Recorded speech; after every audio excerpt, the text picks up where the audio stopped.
നമസ്കാരം. നിത്യജ്യോതിഷത്തിലേക്ക് എല്ലാ മാന്യ പ്രേക്ഷകർക്കും സ്വാഗതം. 2024 ഓഗസ്റ്റ് മാസം 23-ാം തീയതി, അതായത് 1200-ാം ആണ്ട് ചിങ്ങമാസം 7-ാം തീയതി വെള്ളിയാഴ്ച.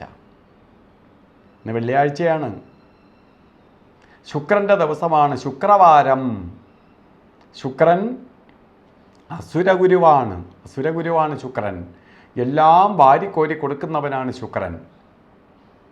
അതുകൊണ്ട് നമുക്ക് തമാശയ്ക്കെങ്കിലും പലപ്പോഴും പറയും, അവനിപ്പോൾ ശുക്രദശ എന്ന് പറഞ്ഞാൽ എല്ലാ സൗഭാഗ്യവും അവനിലേക്ക് വന്നു ചേരും. അവനെ ആർക്ക് തോൽപ്പിക്കാൻ പറ്റത്തില്ല. ആ ശുക്രൻ്റെ ബന്ധം നിൽക്കുന്ന സമയമാണ് ഇപ്പം നടന്നുകൊണ്ടിരിക്കുന്ന സമയം. ശുക്രവാരം, അതായത് വെള്ളിയാഴ്ച. മാത്രമല്ല, ഇന്നത്തെ നക്ഷത്രം രേവതി നക്ഷത്രമാണ്. രേവതി എന്ന് പറഞ്ഞാൽ നക്ഷത്രങ്ങളുടെ ഏറ്റവും ടോപ്പാണ്. രേവതിക്ക് മുകളിൽ നക്ഷത്രമില്ല. അപ്പോൾ 9-ന് മുകളിൽ സംഖ്യയില്ല. ആളെല്ലാം ഏറ്റവും വലിയ സംഖ്യ ഏതാണ് എന്ന് ചോദിച്ചാൽ പറയും കോടി, കോടാനുകോടി എന്നൊക്കെ പറയും. ഒന്നുമല്ല, ഏറ്റവും വലിയ സംഖ്യ 9 എന്ത് കോടി വന്നാലും 9-ന് താഴെ വരുള്ളൂ. അപ്പോൾ അതുപോലെ നക്ഷത്രങ്ങളുടെ ടോപ്പാണ് ശരിക്ക് രേവതി. ഇപ്പോൾ രേവതി നക്ഷത്രം വെള്ളിയാഴ്ച.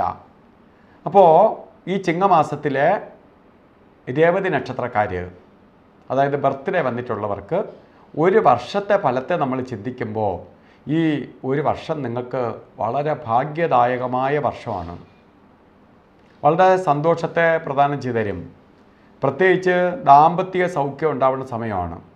വിവാഹം നടക്കാത്തവർക്ക് വിവാഹം, അതുപോലെ ഭാര്യയും ഭർത്താവുമായിട്ട് 2 സ്ഥലത്ത് ഒന്നിക്കാൻ പറ്റാതിരിക്കുന്നവർക്ക് അവർക്ക് ഒന്നിക്കാനുള്ള അവസരങ്ങളുണ്ടാവും. അതുപോലെ മൈഗ്രേറ്റ് ചെയ്ത് മറ്റൊരു രാജ്യത്തേക്ക് ഒരുമിച്ച് പോകണം എന്ന് ആഗ്രഹിക്കുന്നവർക്ക് ആഗ്രഹം സഫലീകരിക്കുന്ന വർഷമാണ്. അതിനൊപ്പം തന്നെ സാമ്പത്തിക പുരോഗതിയും, വീട് വെക്കാൻ ആഗ്രഹിക്കുന്നവർക്ക് ഗൃഹനിർമ്മാണത്തിനോ അല്ലെങ്കിൽ വസ്തു മേടിക്കാനോ വാഹനം വാങ്ങാനോ ഒക്കെ ആഗ്രഹിക്കുന്നവർക്കും അനുകൂലപ്രദമായ സമയമാണ് നിങ്ങൾക്ക് ഇതാ വന്നിരിക്കുന്നത്. അപ്പോൾ ഇന്നത്തെ ദിവസം കൊള്ളാം എന്നൊക്കെ ഞാൻ പറഞ്ഞു. നല്ല ദിവസമാണ്, കൊള്ളാവുന്ന ദിവസമാണ്. നമുക്ക് ഓരോ കാര്യത്തിന് ഇറങ്ങാം. പക്ഷേ ഓരോ കാര്യത്തിന് ഇറങ്ങുമ്പോൾ നമ്മൾ രാഹുകാല സമയത്തെ നോക്കി വേണം യാത്ര തിരിക്കാൻ. രാഹു എന്ന് പറഞ്ഞ സർപ്പമാണ്. ഈ സർപ്പത്തെ ബേസ് ചെയ്തിട്ട് വേണം യാത്ര തിരിക്കാൻ. രാഹുകാല സമയം വരുന്നത് തന്നെ 10:55 തുടങ്ങിയാണ് 12:27 വരെ രാഹുകാല സമയം. അപ്പോൾ രാഹുവിനെ വളരെ പ്രീതിപ്പെടുത്തി കൊണ്ടുപോകണം. നാഗരെ എത്രത്തോളം പ്രീതിപ്പെടുത്തി കൊണ്ടുപോകാമോ അത്രയും രാഹു നമുക്ക് ഗുണത്തെ കൊടുക്കും. അല്ലെങ്കിൽ രാഹുവിൻ്റെ സമയത്ത് യാത്ര തിരിക്കുകയൊക്കെ ചെയ്താൽ കഷ്ടതയുണ്ടാക്കും, വഴി തടയും, പാമ്പ് വഴി വെച്ച് വെക്കും, അപ്പോൾ സ്റ്റാർട്ട് ആൻഡ് ട്രബിൾ ഉണ്ടാക്കും. അതുകൊണ്ടാണ് രാഹുകാലം യാത്രയ്ക്ക് മാത്രം തിരഞ്ഞെടുക്കണം. നമ്മൾ രാഹുകാലമൊക്കെ പലരും നോക്കും. ഒരു കാര്യം ശുഭകാര്യം ചെയ്യാൻ പോകുമ്പോൾ ശുഭകാര്യം മറ്റു കാര്യങ്ങൾക്കൊന്നും രാഹു പ്രശ്നക്കാരനല്ല, യാത്രയ്ക്ക് മാത്രമേ പ്രാധാന്യമുള്ളൂ എന്ന് പറയുന്നുണ്ട്. പക്ഷേ ഗുളികനെയും യമകണ്ഠനെയാണ് നമുക്ക് പേടിക്കേണ്ടത്.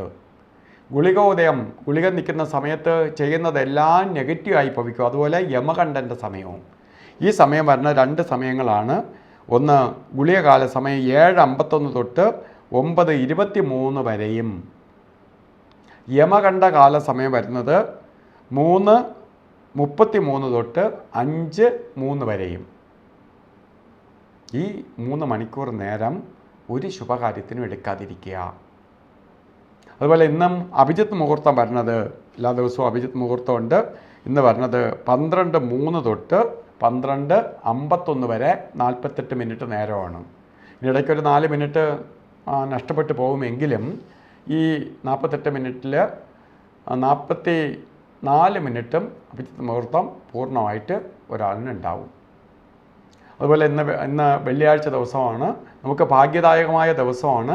എന്നാലും ഭാഗ്യ അഭിവൃദ്ധി നമ്മളിലേക്ക് എത്തിച്ചേരാൻ വേണ്ടി, അതായത് നമുക്ക് കിട്ടേണ്ടത് അതേപടി ലഭിക്കാൻ വേണ്ടി, കുറവൊന്നും വരാതിരിക്കാൻ വേണ്ടി നമ്മൾ റെഡ് കളറ് നമ്മളുടെ വസ്ത്രധാരണത്തിൽ ഉൾപ്പെടുത്തുന്നത് നന്നായിരിക്കും. ഷർട്ടായിട്ടോ കോട്ടായിട്ടോ ബ്ലൗസായിട്ടോ ചുരിദാറായിട്ടോ അല്ലെങ്കിൽ പൊട്ട് ആയിട്ടോ കർച്ചീപ്പായിട്ടോ റെഡ് കളറ് തുണി നമ്മളിലേക്ക് എത്തിക്കണം. കാരണം അത് നമ്മളിലേക്ക് പ്രകൃതിയിൽ നിന്ന്, പ്രകൃതിയിലെല്ലാം ഉണ്ട്, പ്രകൃതിയിലില്ലാത്ത ഒന്നുമില്ല. ദുഃഖവും സുഖവും എല്ലാം തരുന്നത് പ്രകൃതി മാതാവാണ്.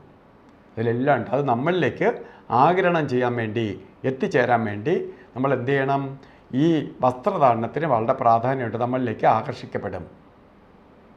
അപ്പോൾ ചുവന്ന വസ്ത്രം ധരിക്കുന്നത് നന്നായിരിക്കും. അപ്പോൾ ഇന്നത്തെ ദിവസം എല്ലാവർക്കും ഭാഗ്യദായകമായി തീരട്ടെ എന്ന് സർവേശ്വരനോട് പ്രാർത്ഥിച്ചുകൊണ്ട് നിർത്തുന്നു. നന്ദി, നമസ്കാരം.